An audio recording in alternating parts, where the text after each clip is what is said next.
I guess this deserves a little more commentary for today. I'm really tired of politics, to be honest with you. I mean, I keep hoping we'll get somebody in office who, when we wake up in the morning, we kind of go.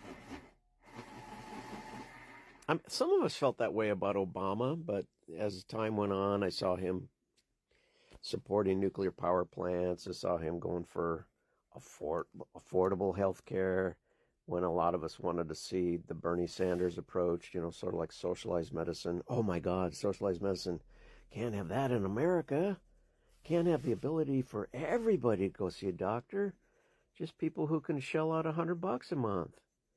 Oh, that's affordable. Not for everybody. Anyway, the environment's at stake. That's why I don't go for Trump. I also don't go for him because of a lot of other reasons, but I don't like the way the DNC is pushing Biden and his corporate um, uh, enabling, kowtowing.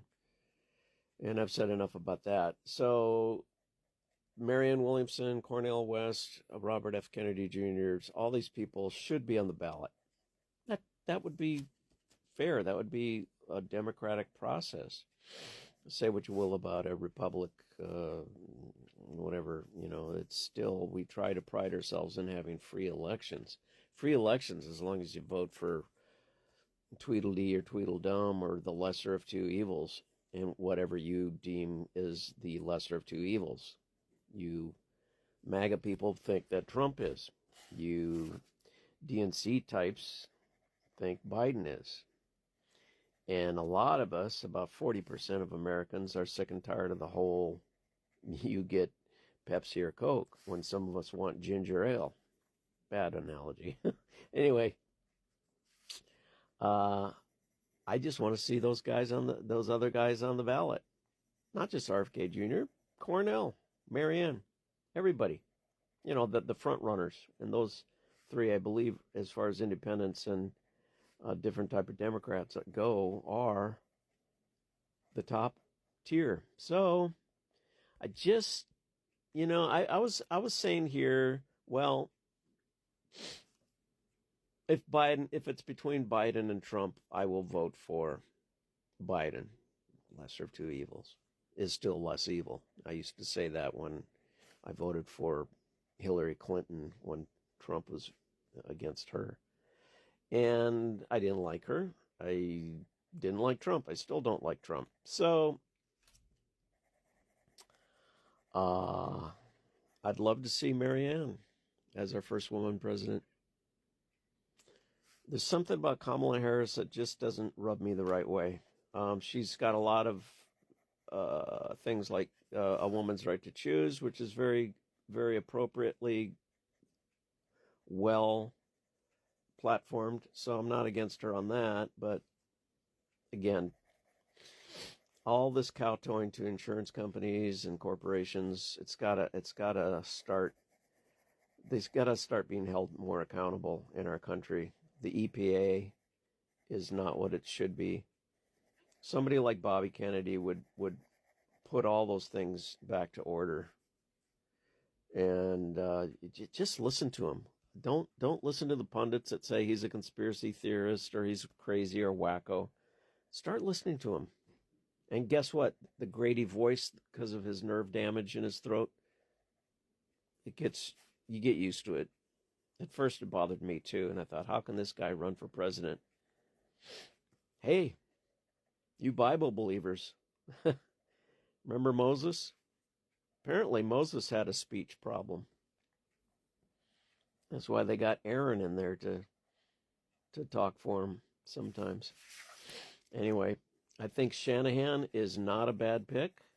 I know Kennedy was considering Tulsi Gabbard, and I thought she would have been a good pick, but she's a little too Trumpy for me these days. So, I'm sorry, MAGA friends, I don't like Trump.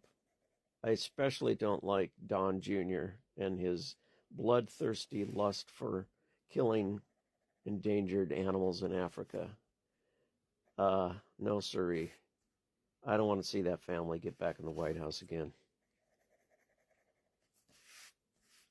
Uh, I think it'd be bad for the country. But I'm also getting tired of this liberal, um, what do you call it, manipulation, intimidation of, well, if you don't vote for Biden, you just throw your vote away. That's what they did to me when I wanted to vote for Ralph Nader. When I wanted to vote for Bernie Sanders, I ended up not doing it.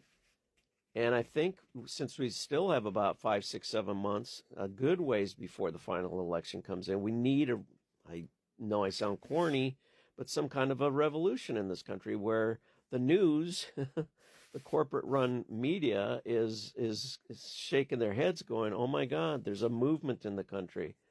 Despite all of us trying to censor and demonize this Robert F. Kennedy and make him look like a fool when he isn't.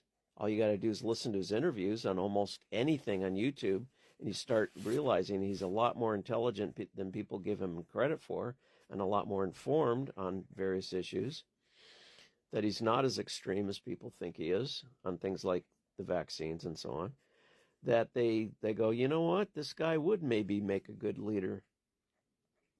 And all the people that go, oh, his family, his relatives don't support him. How many of you out there don't have relatives that don't agree with you on politics? Just because there are some Kennedys who are Biden supporters, that doesn't mean diddly squat. Get your heads out of the status quo way of thinking. It's just ruining this country. Main reason, ever since I was a little kid, since I could talk, about 3 or 4 years old, I've been an animal lover. You know, it took me 65 years to become a vegan or a vegetarian, but I was always an animal lover. And in the 70s, when they made that ecology flag, I got the decals, remember with the little ecology, the green stripes, and I was always into the environment, you know. It's always inspired, more so than I'm not as religious as I once was. I'm an agnostic these days, but I was always inspired more from nature and taking hikes in the woods in Wisconsin, or being in Texas and visiting Corpus Christi and walking the sands of the Gulf of Mexico. And always inspired by nature. The wildlife in Texas was amazing. The snakes, the armadillos, we had pileated woodpeckers that would visit us in our backyard, believe it or not. Extremely rare bird. Very big woodpecker. Very good. I mean, I'm inspired by nature and dogs and cats, and it's the main reason I'm a vegan these days. But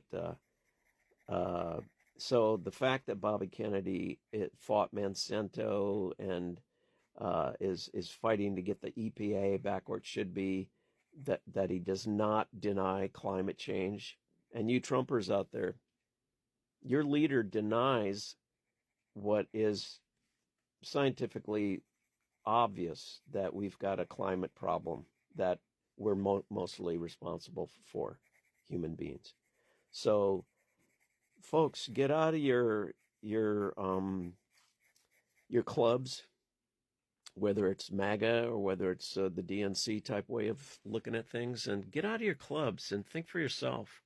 Listen to interviews, because we still have a few months left. It ain't over till it's over. And I said that about Bernie. I even thought that about Ralph Nader back in the day. I like Al Gore. Al Gore turned out to be a much more of a guy with a backbone after he left the political scene with movies like An Inconvenient Truth. And I think he had a follow-up to that film, which is also pretty good. Anyway, enough on that. I will sign off. I'm going to leave TikTok. I'm getting tired of the vitriol from both sides, and leave it up to you, my friends. Think for yourself. Listen to the interviews. Make America what it could be.